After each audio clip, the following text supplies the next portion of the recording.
তো ঘুম ঠুম দিয়ে উঠেছি, মানে খাওয়া দাওয়ার পরে একটু ঘুমিয়ে পড়েছিলাম, না হলে তো শরীরটা প্রচণ্ড মানে টায়ার্ড লাগছিল। তো এখন সময় হয়ে গিয়েছে প্রায় 5:30টার কাছাকাছি, আর এখন ওয়েদারটা ভীষণ সুন্দর মিষ্টি। আর এখন আমি রেডি হয়ে গেছি, দেখতে পাচ্ছ। এখন যাব, দেখি একটু চাটা খাওয়ার ইচ্ছে আছে। তো দেখে, যেহেতু বাইক এনেছি তো তার তো একটা বেনিফিট থাকে যে আশেপাশে কোথায় কি আছে একটু ঘুরে দেখার। আর আমি জানি না এখন সমুদ্রে জোয়ার চলছে কিনা, প্রচণ্ড মানে ঢেউ হচ্ছে এই সময়। তো যাই হোক, বৃষ্টি তো টিপটিপ করে এখনও পড়ছে, কিছুক্ষণ আগেও হচ্ছিল। বৃষ্টি তো হবে, বৃষ্টি তো মোটামুটি বন্ধের কোনো গল্প নেই। তো চলো তাহলে আমরা একটুখানি বেরোই, আমি আর ও বেরিয়ে একটু দেখি আশেপাশে কি আছে, কোথায় কি খাওয়ার দাওয়ার আছে। এই যে কোথায়, চলো তাহলে আমরা একটু বেরোই।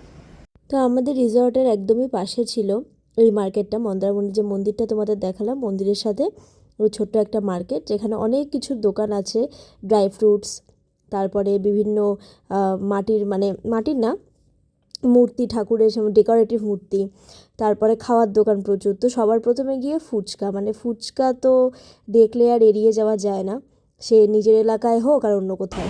এখন জোয়ার চলছে বলে জলটা দেখো কতটা আসছে।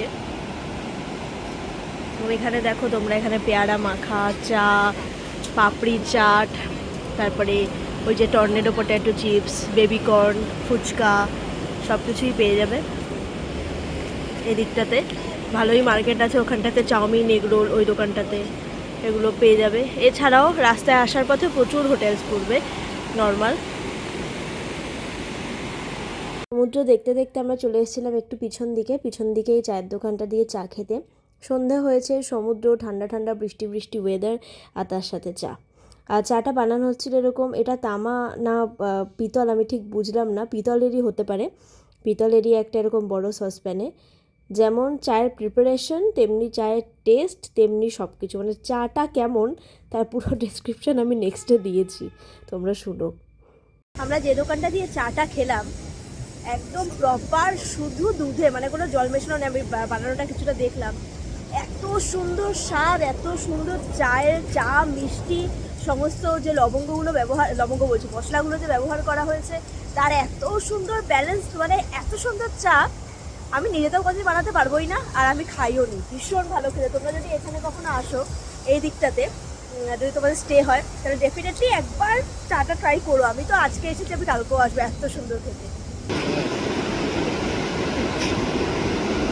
দেখো দেখো কি সুন্দর।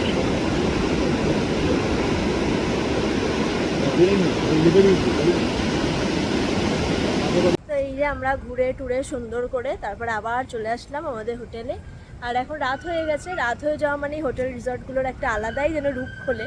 তো লাইটিং ফাইটিং করে ভীষণ সুন্দর লাগে। তো আমরা হোটেলে চলে এসে না, তারপর একটু সন্ধ্যে কিছু স্ন্যাক্স অর্ডার দিয়েছিলাম। এটা দিয়েছিলাম চিকেন পকোড়া, আমার জন্য দিয়েছিলাম একটা cold drink, soda cold drink না কি যে মশালা কোল্ড ড্রিঙ্ক ছিল, আর প্রচুর নিয়েছিল একটা বিয়ার। সত্যি কথা বলতে এই রিসর্টের না খাবার দাবারের টেস্ট একদম ভালো না, ওই জন্য আমরা খুব একটা রিসর্টে খাইনি। গত দুবার ক্লাসিক বিচ রিসর্ট আর শেরে বেঙ্গলে এত সুন্দর খাবার ছিল, আমরা অনেক কিছু অর্ডার করে খেয়েছিলাম দুবারই, কিন্তু এবারে মানে খাবারের স্বাদ, প্রেজেন্টেশন, ওদের টাইমিং, মানে লাঞ্চ ডিনারটা খুব তাড়াতাড়ি দিয়ে দিয়েছি, কিন্তু এইটা দিতে প্রায় 1.5 ঘন্টা টাইম লাগিয়েছিল। এদিকে সেরকম লোকও কিন্তু ছিল না রিসর্টে। তো সব মিলিয়ে এই যে চিকেন পকোড়াটা খুবই বাজে খেতে ছিল, তো ওই জন্য আমরা আর মানে বেশি কিছু রিসর্ট থেকে এবারে খাইনি। তারপরে চলে গিয়েছিলাম আবার বোর হতে হতে সেম ওই মার্কেটে, কেননা কী করবো বসে থেকে। তা সেখানে যাওয়ার পরে তখন রাত হয়ে গেছে, তো অনেক দোকান খুলে গেছে। তো প্রসূন সেখানে গিয়ে সবার আগে একটু ভুট্টা খেয়ে নিল। আর আশেপাশে ওখানে চাউমিন, এগরোল, সমস্ত কিছু, মাছ ভাজা টাজা সবই পাওয়া যায়। আমি যতবারই, মানে গত দুবার যে গেছি, সেই আমাদের রিসর্টগুলো একটু ভিতরের দিকে ছিল, এইটা একটু মার্কেটের কাছে বলে আর বাইকটা নিয়ে গেছিলাম বলে অনেকটা মানে এদিক ওদিক এক্সপ্লোর করতে পেরেছি। তো এখানে দেখো বিভিন্ন রকমের মাছ ভাজা হচ্ছে, সব মাছ তো আমি চিনিও না, চিংড়ি টিংড়ি সবই আছে। আর যেটা দেখলাম সেটা হচ্ছে অক্টোপাসও আছে, মানুষজন খাচ্ছেও। তারপরে যেটা আমার সবথেকে পছন্দের একটা জিনিস, আমি সারপ্রাইজ হয়ে গেছি, সেটা হচ্ছে এই মামা ভুজিয়া। স্কুলের লাইফে প্রচুর খেয়েছি, আমার একটা নস্টালজিয়া এর সাথে কানেক্টেড আছে। তো আমি যখন এটা দেখলাম, অ্যাকচুয়ালি আমি দেখিনি, প্রসূন দেখলো, প্রসূন বললো বাবু ওই দেখো মামা ভুজিয়া, মানে আমি চোখ বন্ধ করে বলছি আমি ওটা খাবো। তো ওখানে 25 পিস না 50 পিস আমি একবারেই কিনে নিয়েছিলাম। পরের দিন আবার গেছিলাম বাকিগুলো কিনতে, এবার দোকানটার পরের দিন খোলেনি অতিরিক্ত বৃষ্টির কারণে। তো দেখো এই যে নিয়ে নিয়েছিলাম, এই হচ্ছে আমার সবচেয়ে পছন্দের খাবার। কত রকমের আইটেম খাবে,